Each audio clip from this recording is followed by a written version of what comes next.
Somebody count. If you get to 20, we're going to call it a full house. 21? Then I'll say good morning again. I sent out a package. How many of you had a chance to read the material? How many of you are lying about that? There are really only 3 points, or 3 topics I thought we'd talk about this morning. The first being Ukraine. And what I did in the package was send out these questions with just some random material that I found to provide some background as to the answers. My thought is that this morning we simply as a group would discuss, answer these questions. Starting with, I start with should we increase sanctions, but the starting point is should we do exactly what we're doing now? And I suppose one could even go further and say should we pull back? I don't know if you saw the news this morning, but apparently the Ukrainians bombed a facility in a town right across the border. Now, as far as I'm concerned, if somebody invades my country, I sure as hell am going to attack something in their country. There's nothing wrong with that. The problem is that it feeds the Russian propaganda machine to say we're doing this in self-defense. Let's start with that. Are we doing the right thing? And when I say we, both the United States and NATO. Not enough. And if we're not doing the right thing, should we do more? Doug, what should we do? What more should we do? I've got some thoughts here of more things that can be done, but as I look at your list there, I have a mostly yeses. I'm down there where you say, should we provide no-fly zone regardless of risk or even supplying troops? I'm going to have to say no to that. That to me crosses a line here. I'm inclined to, yes, send the MiGs from Poland. Essentially what we're doing there is supporting a decision by the Poles, although we are backstopping them. yeah. But the rest of them, they're all, I think these sanctions are obviously being more effective than probably anyone expected them to be. And more than they've been in the past? Yes. Yeah. Well, in a way, Putin has done what Biden cannot do in the sense of uniting NATO. Yeah. Although personally, I think Biden's played a serious role in that uniting NATO. He's been more effective there, and I say he and his organization have done a good job of bringing it together. Charlie? You don't have to walk so far. Thank you. I think that's a great question. There seems to me that they're all based upon fear. Doing something, fearing to do it, as opposed to is this the right thing to do, whatever right is. But I think they're all based upon, if we do any of these things, what will Putin do? And I think that question or that thinking directs a lot of these answers. Is it the right approach? Should we be saying let's just do what's right, regardless of what Putin might do? I don't know about right or wrong on this thing, but the question really is about Putin. Really, what does he want? Where does he want to What is your answer? What is Putin's game here? Well, in my opinion, I think he will keep doing whatever he can do as long as we let him do it. Doug? I believe Putin's current goal right now is to ramp this stuff with honor.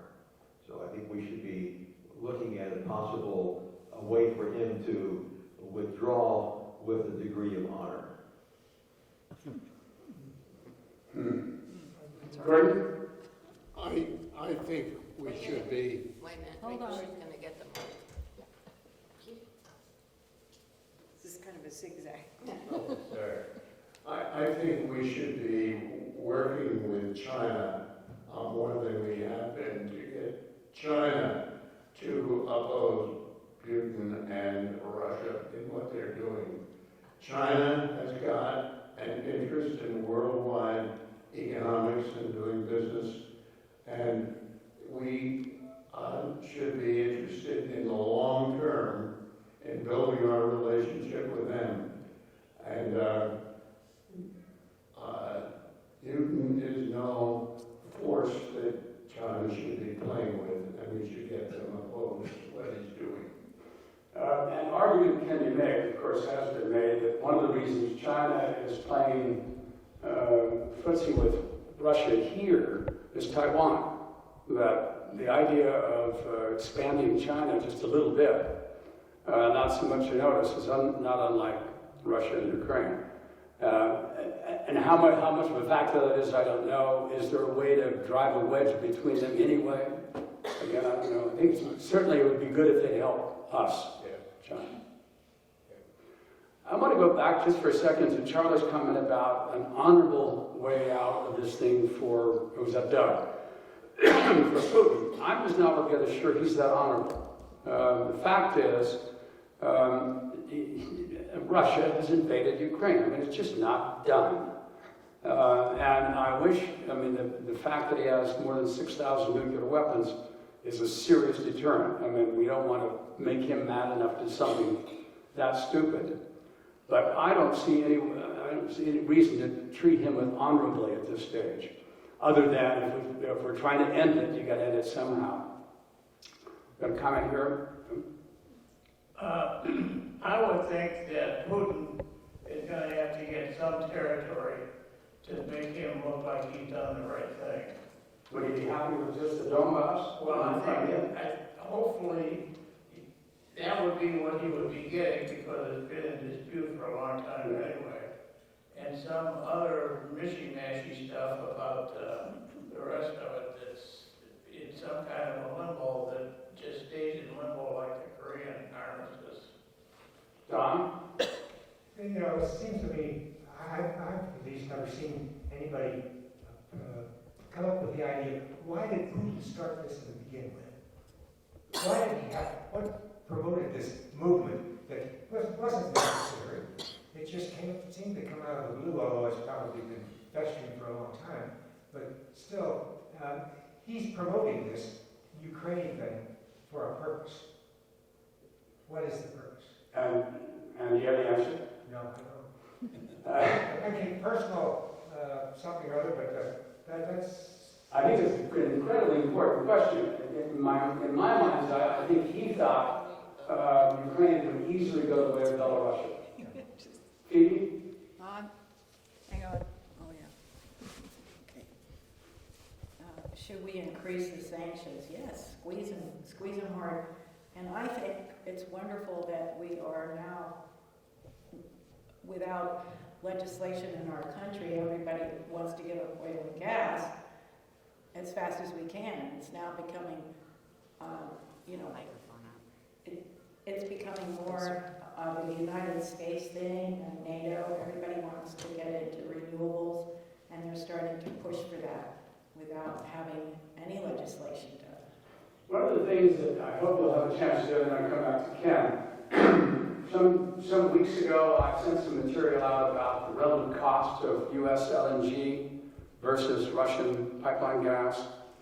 I think it's really important to understand, well, we'll come back to that in a second, the relative costs of our gas versus Russian gas. What does that mean for Germany? Ken, you want to say something? Well, maybe I should know the answer to that question before I was going to say what I'm going to say, but of all the questions up there, the one I would give an unequivocal yes to is about replacing Russian gas. And not only that, the Germans years ago should have, we wanted to get them to use oil from here, rather than that pipeline thing that Russia had. I can't remember the name. Yeah. But, so I don't know the answer to your question, but that's the thing that we have to do. The short answer is that pipeline gas, whether it's pipeline gas here versus LNG here, or pipeline gas from Russia versus LNG from here, pipeline gas is almost half the cost of delivered LNG. That's a real number, especially if you're Germany and you have such a short distance to transport the gas by a pipeline. But even if we're a long distance, Pipeline gas is always cheaper. You all know the process of LNG? Basically, the natural gas that we produce from gas wells here goes to a liquefaction facility and is liquefied into liquefied natural gas, LNG. You see these tankers with the big balls on them, the big round tanks? Those are LNG tanks.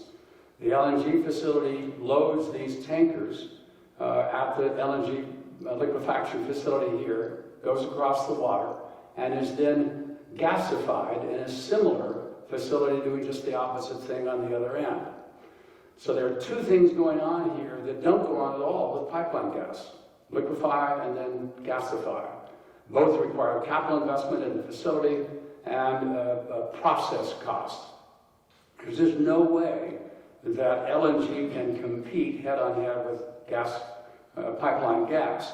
The reason people might switch from pipe to LNG is there's another value besides just the gas itself, i.e. we don't want to take gas from the Russians.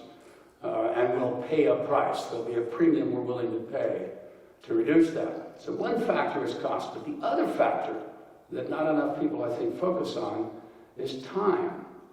You hear all the time, why in the world didn't, Biden has just cut down our energy system. He's closed down our independent energy. How could he possibly do that, right? Well, it's not right. He's done nothing to stop production. There are some 9,000 leases signed for drilling on federal land. Many thousands more can be drilled. Federal lands only produce about 15% of the gas and oil that we use in this country.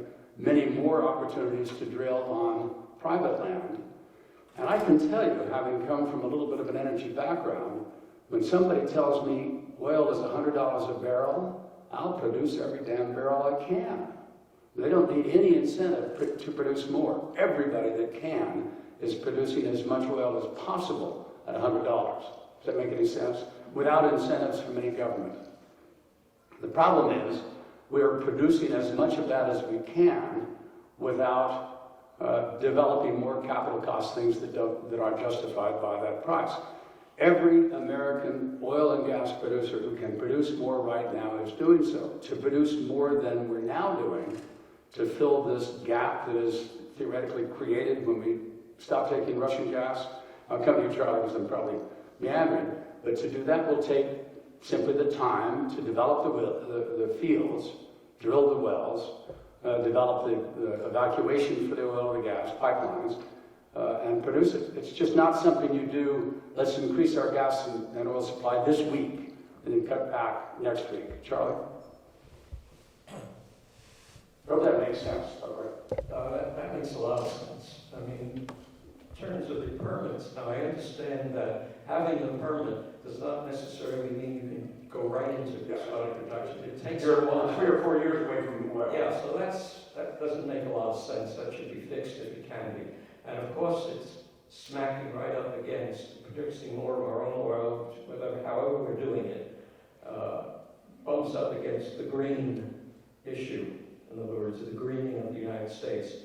And that's why we cut down on some of the drilling that we had been doing on the land. So I think we have a conflict here. I'm sorry, a Conflict. conflict. There's clearly a conflict between green and hydrocarbon. No question about it. Whether it's coal, oil, or gas, to cut back on hydrocarbons to produce more green, somebody, a coal miner or an oil producer, is going to be hurt by it. Gene? It's interesting to know that all you gentlemen are talking about this like it's a chess game. We do that, we take the queen, we take et cetera, but I think that we have to emphasize that every single day this war goes on, there's thousands of people being killed. And that the quicker it is ended, the fewer of all of these innocent lives will be taken. And even the people who are not killed, their lives have been turned over in every respect. The second thought was that you asked what Russia's agenda was, and personally, I think it was that he was trying to restore the old Soviet Union, Exactly. and he's gotten an answer to that. It's not going to be that easy. So my wish would be that we would find some solution. You don't think Putin has honor, I don't either, but some solution that he could live with. You know, I'm so bothered, I think that's so spot on, G. I'm so bothered when I hear Zelensky, who I admire enormously, along with everybody else, when he's talking about finding some peaceful solutions, meaning, what can I concede? What can I give to the Russians to stop this? And he's the leader of a country that has to look at those cities be bombed and those people being moved. It's just got to be so painful. I mean, real people are being hurt, whether they're moved away from their homeland or their cities or they're hiding in basements. And that just can't go on for long. And therefore, Zelensky is going to take somebody's advice and reach a compromise. I regret that. I'd just like to put it to Russia and say, we're not going to do anything that you want, we're just going to drive you out. But if that takes, let's say, 6 months more bombing of the cities in Ukraine, you know, it's easy for us to say, nobody's bombing our cities. But it's really, frankly, annoys me to think that that guy's going to get something out of this. Doug? I'm going to guess that one of the things that Putin wants right now is what he would call a land bridge from Russia to Crimea. The problem is that potential land bridge for Russia goes right through Mariupol, which has been heavily bombed. And there's a city, I don't know what the population is, if it's not 1 million, it's closer to 1.5 million. Yeah. And that's the friction point is Zelensky cannot give up that city. Well, particularly if you add Odessa to it, Doug. If that land bridge, I think they can have it without Odessa. But as I listen to the news, all those cities, Mariupol and others, are anticipating finally taking Odessa. There's no way to give that up. I think it's going to be hard to give up the bridge itself, but that could be a kind of a compromise. There's got to be some way, somehow, to give him something. I mean, I said I don't want to give him anything other than a big bomb.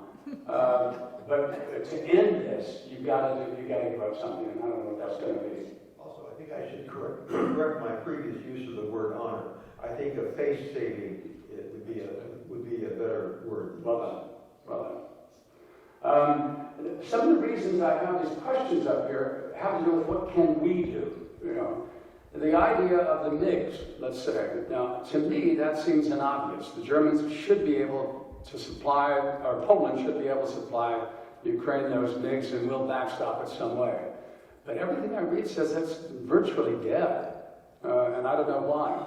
Does anybody have more understanding of the reasons not to support or backstop the Polish movement of MiGs? I'll put that out as a question mark. Doug, you may. I think the answer to that is that the Poles are ready to transfer the MiGs to the Ukraine on the condition that the United States and NATO backstop them with something else in Poland. And I think the United States government, or the Biden administration, is afraid that positioning, let's say, a U.S. Air Force aircraft in Poland will be perceived by Putin as a offensive threat. Yeah. And I think that's true. That's the reason. I'm not so sure it's true, but I'm going to assume from those guys who are smarter than I am about it. So the idea of supporting the MiGs pilot would be a good thing to do. Neil and I were talking about it dinner the other night. He'd say do it in flash. But it's a good thing to do. The reason is probably legitimate. They're concerned about what they'll do. What about you refugees, just for a second? 100,000 more refugees in a country that only a year ago had a 15,000 cap on refugees from anywhere. That was the Trump cap. Biden, more slowly than many of us wished he would, started to move that cap up, first from 15,000 to 65,000, now it's at 125,000. But that's from everywhere. That's taking in some refugees from the southern border, asylum seekers who are granted asylum. It's taking in refugees from Syria, Iraq, Afghanistan, absolutely legitimate. You know, many of the Afghan refugees worked for our government, so they've got to be brought in. That doesn't include legal immigration. And what I'm saying, those things are become legal before you get to any Ukrainians. Doug? Well, I think this refugee issue is forcing a closer look at our immigration policy. The United States right now has a severe demographic problem.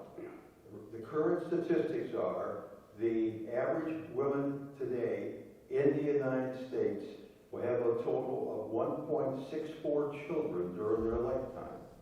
The replacement rate is 2.1. Obviously, you know, it takes 2 people to make a baby, so you need 2 to replace the parents, and then there's another 10. Growth. Right. So if we just freeze it, we're not going to have any immigration at all. We're just going to have Americans.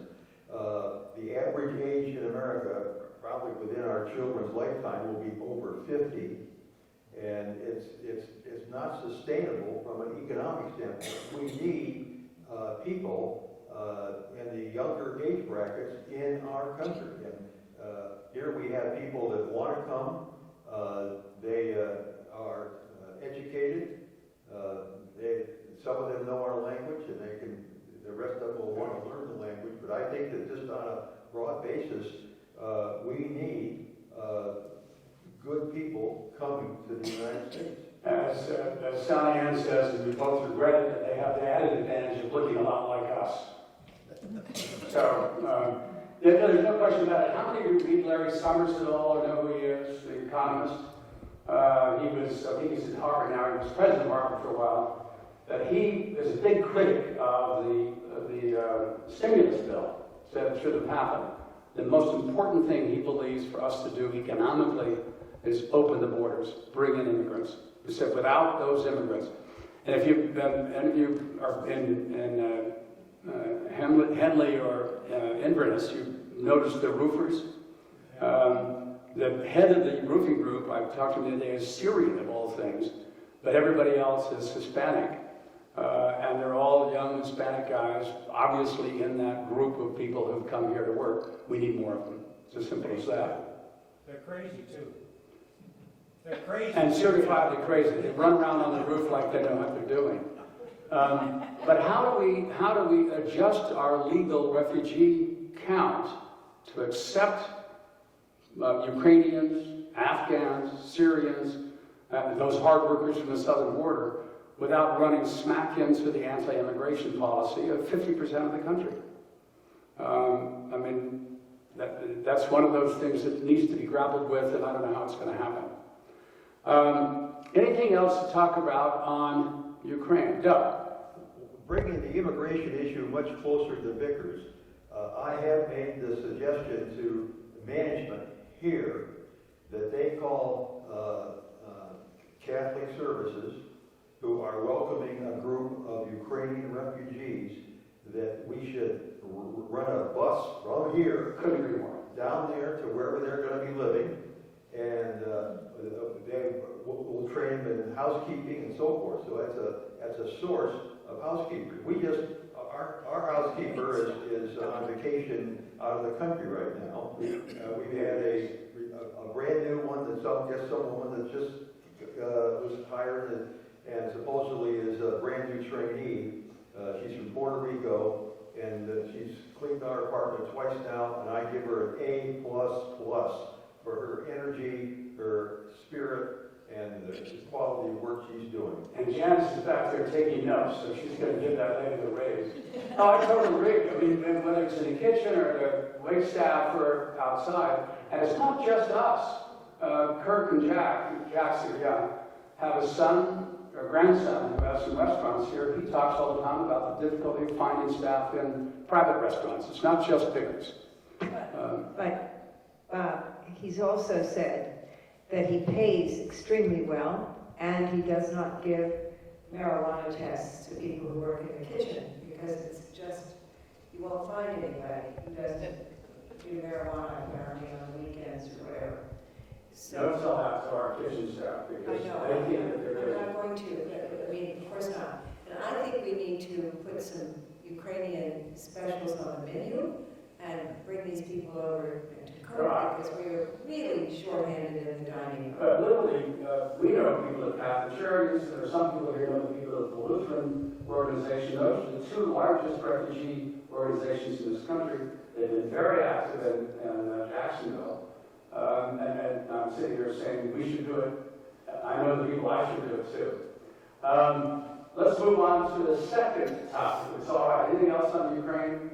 I'm not assuming we solved the problem, but the goal here is not to solve it, just to be a little smarter about it. And I don't know how I got that B in there, but I did. Economy. Trust my mistakes. Just this morning, I saw 431,000 jobs added last month. Our unemployment rate is down to 3.1. That's perilously close to full employment. The growth rate at 5.7% is way above anything sustainable. The fact that it drops to 3.6% by the end of this year is still much higher than most economists talk about as the goal, 2% growth. That's the good news, that top block of data. The bad news, or worse news, is inflation at 7.9% is higher than it's been since 1982. And it's heading upward still. 8.5% is an estimate for, by the end of this year. That's not sustainable. There are over 11 million unfilled jobs. And what's odd to me is that those unfilled jobs exist side by side. They exist side by side with workers who are not filling jobs. Charlie?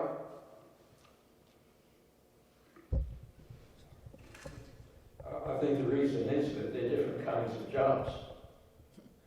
I was talking to my nephew the other day. He's in the finance business and has a staff. They do it all from home. And he says, yeah, but they're leaving to go to other jobs. So that's where the people want to be, where the jobs pay off. And that's where the sources are here. And they go from one job to the other. But the other jobs that we talked about, all of them are what we used to call low-level jobs. Don't require any special education. So we sort of have an issue here of conflict. And frankly, when you think about a great desire to increase the number of Ukrainian immigrants, I don't see a lot of them working in gardens and walking across the roof. In other words, I think that their skill sets and their educational backgrounds are higher than most of those 11 million job openings, which is what you're saying, I think. Right? But, you know, if you're an immigrant and you're coming under duress, you take any job. And, you know, I mean, I know a lot of people who work at menial work, but they're very well educated. But until they learn the language and, I mean, they just want a job. They just want to be here. That's a very good point. And, you know, I mean, this whole immigration thing is, to me, a little insane. I mean, how many people has Europe taken in? I heard over 1 million. And then I don't even know if they're the size of, you know, land mass, I think, but the United States is bigger than all of Europe. But I've read about German towns, small towns, who are just delighted to have these Ukrainian refugees, considered to be well-educated and hard workers and fit right into the German economy. Are they at 3 million refugees now, or 3.9? I mean, Yes. compared to, what are we talking about, 100,000? And Europe is taking millions? Yeah, I it's, mean, you know, it's beyond my understanding of what our problem is. well, And meanwhile, having 11 million unfilled jobs, what do we?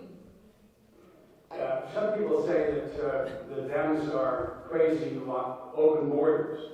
And while I don't want open borders in the sense that we shouldn't take the names of people coming in, I certainly think we should do more like anything we have to do to bring in more refugees. We need the employment.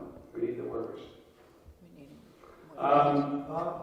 Is the last item high corporate profits, is that what came out this morning as well, or? Well, it wasn't necessarily this morning, although they've been profit reporting or earnings reporting kind of continuously show that many companies are still way up in the earnings level. And certainly, and I didn't have time this morning to put in, the C-suites, CEOs, COOs, and CFOs of most public companies today are, as far as I'm concerned, outrageously compensated.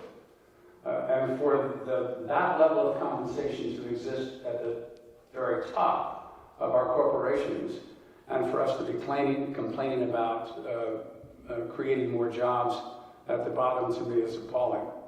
And frankly, I don't know when and how this happened, other than the fact it didn't happen to me. It really annoys me.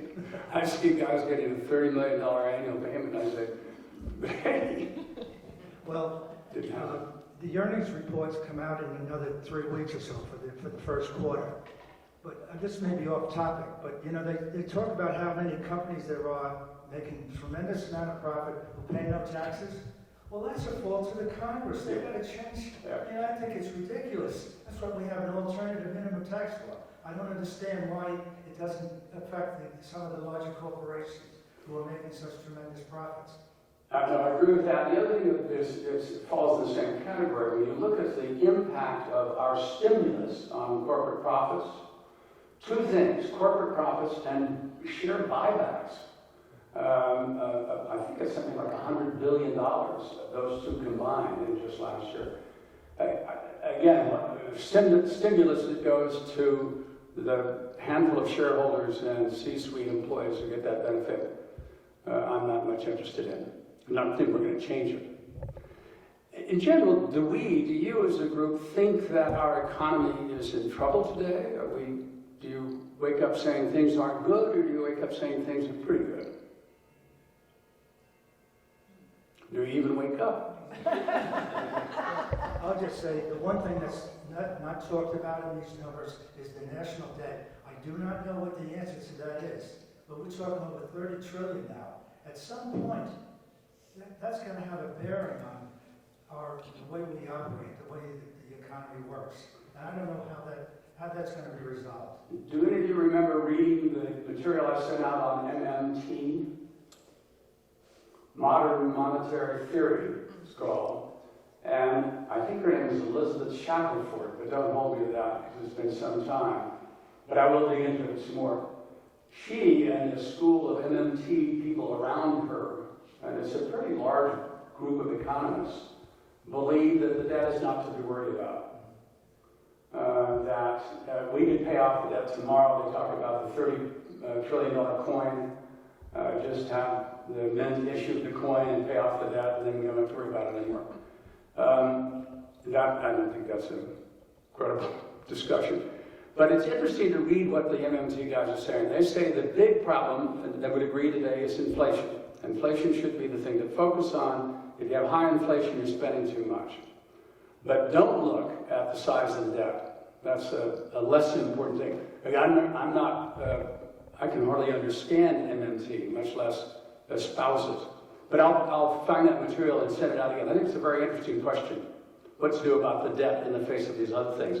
And assuming for a moment that the MMT theorists are right, that inflation is the marker to be concerned about, they have to be concerned today. And what can be done to reduce inflation? Biden is talking about two things. He's, I think, intelligently or not politically, saying the price of gas is the thing we've got to fix.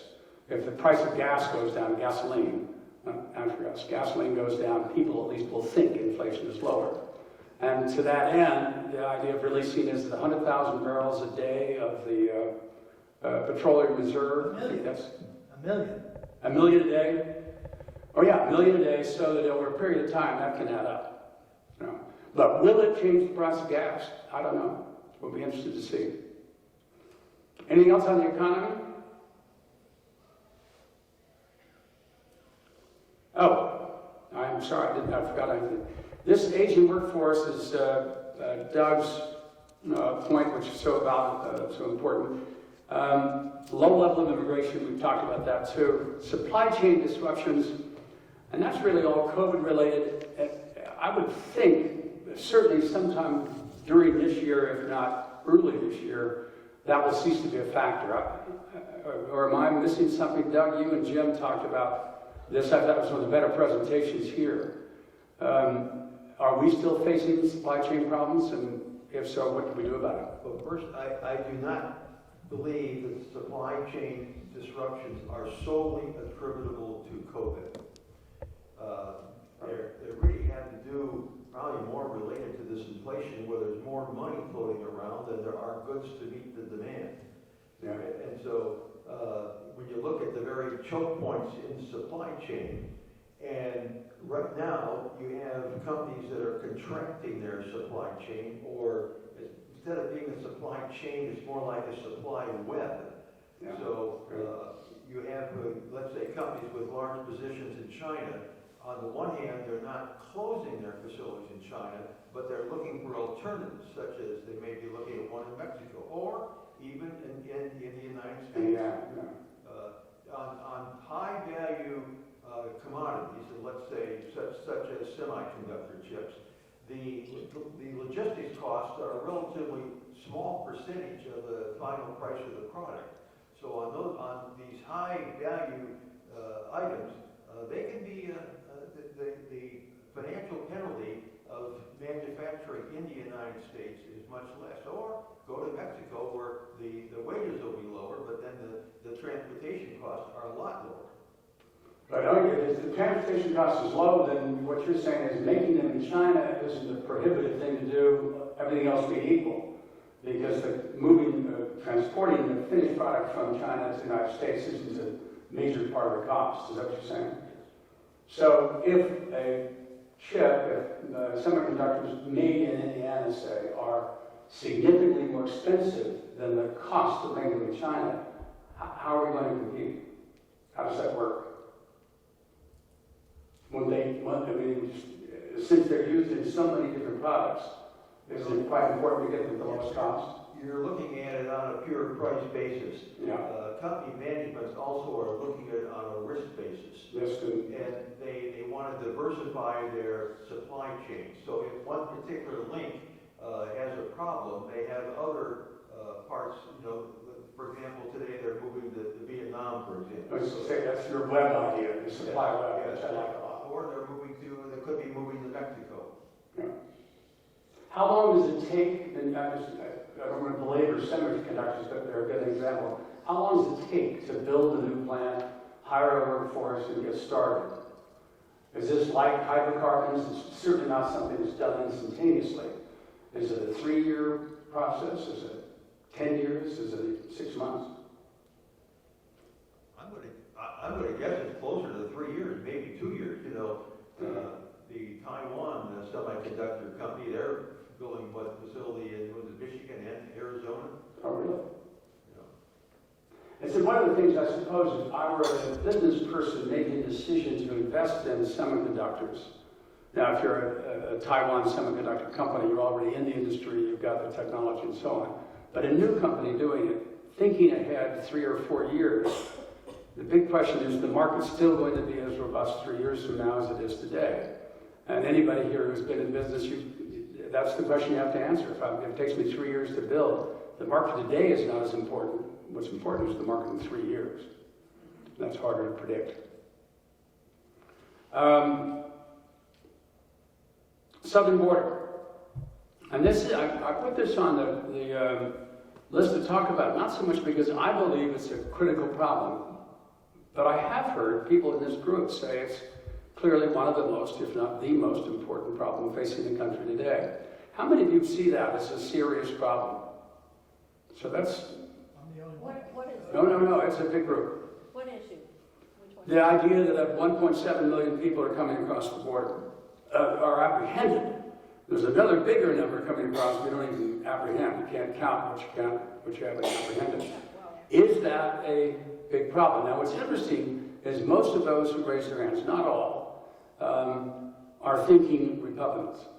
Notice I added that thinking part. But equally interesting is I didn't see any of the people I associate with thinking Democrats raise their hand. Why is it not a problem that 1.7 million annual, maybe even double that, are coming across the United States?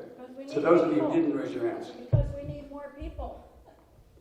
Do we want Why more? not, we just said there are 11 million jobs on the field and they're all low paid. We don't have enough children, we only have 120,000. Okay, and you've heard those answers, it'd be nice to know everything. What's your response to that? Ken, Don, take his hand up there. Increase the legal price. Sorry. Increase the what? The legal? No, just, we say 1.7 million apprehended. Does that mean they stay? Or That's a very interesting question. I thought most of those apprehended were turned back. They didn't get through. Oh. Is that your understanding too? I would think the term used is apprehended, doesn't mean that they got through it, but then how many do get through? Legally or illegally? There's a percentage that get through. And that's the number I've been researching on. Does somebody else have an answer to that? Well, there is a catch and release that they're back employed using the catch and release program, meaning they come in. But aren't most of them released in Mexico, not here? No, the catch and That release. was his whole program. Catch and release are released here. And are meant to show up at an immigration office sometime in the next year. And some argue that the large percentage never show up. They stay here illegally. That's not true. But if, in fact, you go back to the question of how many Raise your hand. unfilled jobs exist, Raise your hand. if there are vast numbers of legal and illegal immigrants in this country, why are those jobs still unfilled? Different jobs. But Charlie's saying that's different jobs than those they're filling. So we should accept more, though, to fill those jobs. The economy will be more robust if we do that. You get the right people. And that becomes the question. Do you understand what Charlie is saying? The problem with the 11 million or whatever it is, 1.7 million coming in, they're possibly the wrong people to come in. Are those 11 million jobs all high-skilled jobs? I don't think so. I think the vast number of them, certainly here, are really low-paid, low-skilled jobs. Well, and a lot of the people at the border are children. They're coming without their parents. 120,000 children last year, Yeah. which is a lot of children. It's okay, we're all This is a brilliant observation. That brings up the Dreamers issue for, becoming legal. But, the one thing Biden did was the infrastructure program. Now, we're supposed to be hiring a lot of people to start infrastructure. I haven't heard a word about it. I don't know where it stands, but they're all high-quality jobs.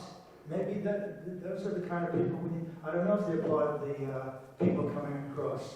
But certainly, every one of those jobs, every one of those functions have higher skilled and lower skilled workers. A lot of infrastructure is low skill. Really. You'd think, well, that's something to do some more research on. Has the infrastructure program delivered the jobs that were anticipated?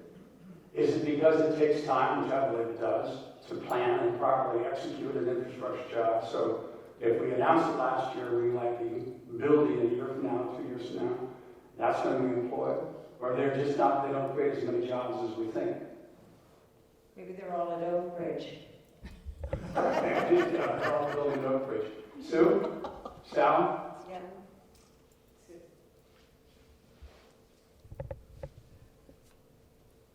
Where are you? This is a general comment about everything that's been up on the screen. I think our leaders, our members of Congress should spend more time paying attention to all the stuff you put up on the screen, and a lot less time about the distractions of critical race theory, teaching sexuality and gender in the elementary school, diminishing our voting rights. There are important things that are not being attended to because of all this distraction and nonsense going on. You're the kind of person who probably talked about gay kids who were your children. It's just terrible. I think that's, to me, the issues that Congress most of the time spends its time on are not the issues that they should, and that's how that happens, God only knows. But I tell you, part of the problem is the security of their positions. We've become so polarized, many, if not most congressmen run virtually without opposition, either in the primary or particularly in the general election, because we moved all Republicans to Republican places. And that ends up with this 50-50 split. Nobody gets anything done in 50-50 splits. I'm not surprised about that. But it is interesting, and I want to dig deeper into this thing, maybe for more research. Interesting that more of the Republicans consider immigration a negative and are concerned about the 1.7, the southern border issue, call it. I call it Than the illegal Democrats. immigration. I don't think we consider immigration a problem. It's the way it's being handled. I think you and Ken are saying the same thing. Go ahead. I say the way it's being handled. We need certain skills, and we need immigration. We need it a lot. Having said that, Birth rates are down. yeah, our birth rates are down. There's no question the economy succeeds with more immigration. But in the last government, which was a Republican government, we reduced the number of accepted immigrants to 15,000. And the attitude toward that from the Republican side, not this group, but the Republican side, was not to allow more immigrants. How is that consistent with what we've all said is a need for more workers? And I'd like to dig deeper into that, not make anybody right or wrong. Ray, did you have something to say, or is Ken just standing behind me? I like it. I like it. I like it too. I like it. So the additional research on this are, first of all, what are the skill levels of those 1.7 million? Back up. We need to get a number of what's the number that comes in legally or illegally into the United States. It can't be as large as we might think if there's still 11 million unfilled jobs. I think if the borders were really open, those jobs would soon be filled. Am I wrong? Or maybe the jobs are in places the immigrants aren't. Immigrants want to go to the big cities, the jobs are out in the countryside. Although in my mind's eye, I keep thinking of these busloads of Ukrainians that we empty in Indiana and Nebraska. And my guess is they'll stay there easily a week and a half, 2 weeks. Say, we're out of here. Gang members. I'm sorry. It would, Hold on, Sarah. okay. It would be interesting to know what is the criteria of the immigration law as to who they are accepting. Are they accepting only certain kind of skilled workers, or what's backing up? Does this make sense?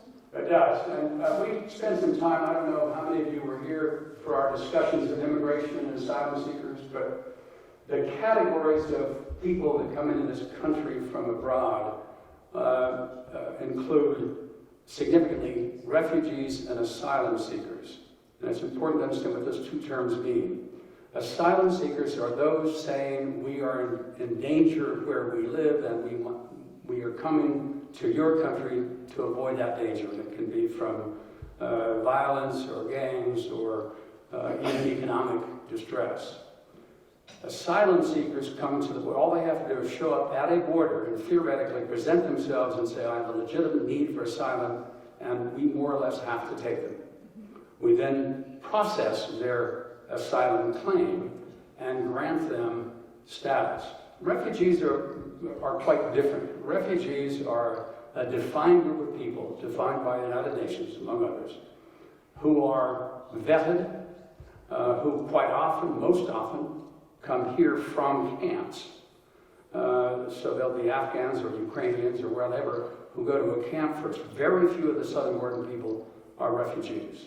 Very few of them have been vetted the way refugees are vetted and qualify as refugees. And I think the numbers for refugees each year are surprisingly low, 11 to 15,000, because that doesn't count asylum seekers who come in nor does it count people who migrate simply for economic reasons, who are neither asylum seekers nor refugees.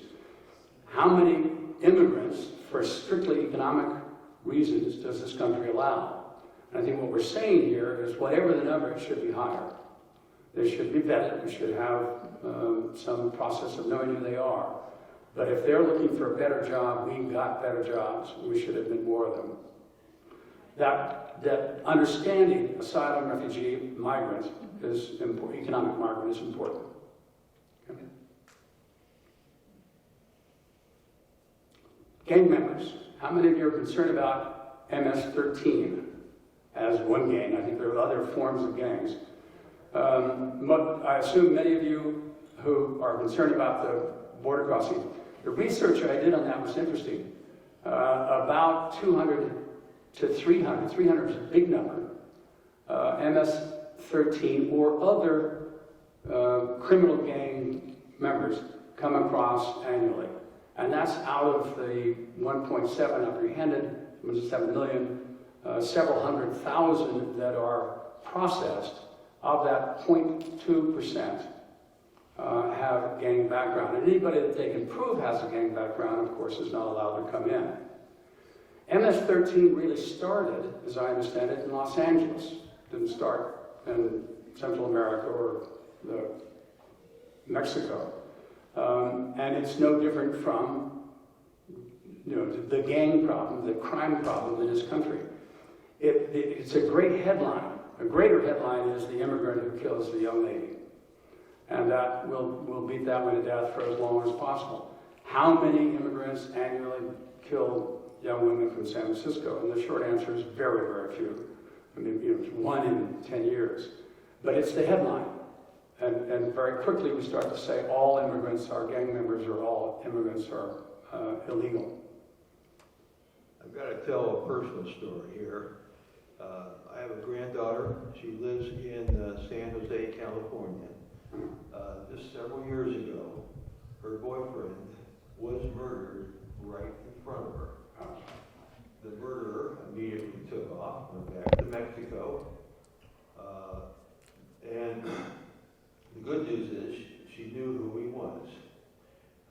He thought that after several weeks everything had blown over, so he just casually recrossed the border down at San Isidro, California, and they were waiting for him. He was arrested at the border. But these are not all angels coming in. No, there's no question about that. And many of those who are not angels are not members of gang. They're just bad people. But there are lots of people here who are bad too. And I think that the real issue is does the data show that immigrants are more likely to commit crimes or than people who are not immigrants? And as I understand it, there isn't any data to support that. Sally Ann, didn't one of our friends lose a daughter to an illegal in Puerto Rico or something? Yes, but she was in Puerto Rico when it happened. Yeah, she was running, and this man grabbed her, put her in his trunk, and killed her, slit her throat. And he was Mexican or... No, he was Puerto Rican, and she was in Puerto Rico. Because Puerto Ricans are U.S. citizens. Right. But a lot was made of that. There was a lot of publicity about it. Yeah. And it developed into an anti-immigrant story, even though it's about... This reminds me a little bit, I mean, we're verging on World War III, and the press, the press is the press, right? They're going to do things to sell their point of view and to promote their television show, especially with cable news competition. But I'm so sick of hearing about the man hitting the man on the Academy Awards stage, when we've got so many bigger concerns. I mean, who cares? They had a little fight, it was a Jerry Springer moment, get rid of it and move on. They're still talking about that in print and on television. It's ridiculous. Well, if I were a comedian and I had a show and somebody would give me that much publicity, I'd thank you forever and ever. Hit me again. Hit me again. Any other comments on southern border issues? Just one comment on the MS-13 gang. The problem is they congregate in areas. They're not spread out. And I know on Long Island, I don't know the name of the town on Long Brighton Island. or something? There's been a lot of problems on one of the towns on Long Island of the MS-13 gang. And they bring it into the schools, they intimidate. But I thought Long Island had even a bigger problem with Russian and Ukrainian and Belarusian gangs. I haven't heard that, I don't know. You hear about the Brighton Beach gangs. Well, that's been a long time. Yeah, which reminds me, didn't Ukraine, before, even during the first year of Zelensky, when we were all focused on Hunter Biden and his issues over there, didn't they have a pretty serious mafia problem? Maybe I'm dreaming that, but I want to look into that. It seems that now we think of Ukrainians in generally speaking very positive terms. We want them to come here, we want to support them in any way we can. But I think there was a big issue with crime at one time. And corruption. And corruption. And likewise corruption. What about Hunter Biden? Is that a topic that makes any sense? So here's what I understand has happened. The infamous computer that he dropped off at the store to have fixed is in fact a real computer, and in fact there were emails on it to a lot of different people. What I understand is there are two issues with him. One, I have a big issue with the Burisma thing, the gas company in Ukraine that ostensibly paid Biden $60,000 a month, I want to say. I hate to admit it to you all, but I wasn't getting $60,000 a month when I was working. And I worked. But the idea that a gas company would pay somebody, an American, that to just sit on the board, I think is appalling. And I have no idea what he did. I certainly can't imagine he had that much knowledge about it. He's there, it seems to me, so because his father at the time was vice president. The additional problems he's having with Ukraine, though, as I read it, and I've done some fact-check thing on it, he resigned from his position at the investment company before they made the investments in a company that was held to be corrupt. His involvement there earned him no money. The company, the private equity firm he had formed to make the investment exists no more. That's much ado about very little. If we're interested, I'll get that information and send it out if you'd like. I'll do it then. Good. Coming up, we're about out of time. Coming up, we have school teachers who are going to talk to us a little bit about everything from CRT in the schools here in Duval and St. Johns County. Is it taught? What form of racial history is taught? If it's not critical race theory, then are we talking about the history of slavery in this country and what its impact has been? I'll be interested in that conversation. They're going to meet next week, and then we'll decide on when to actually have the thing. The 15th of April, which is 2 weeks from today, we won't have the current events. That's Good Friday. And I'm sure everybody's going to be doing good things. Any suggestions for what we could do as a topic in weeks ahead? Not necessarily next week or this week, but anything that you'd like us to dig into and discuss as a group? Okay, we'll look into that. Thank you all very much. It's over.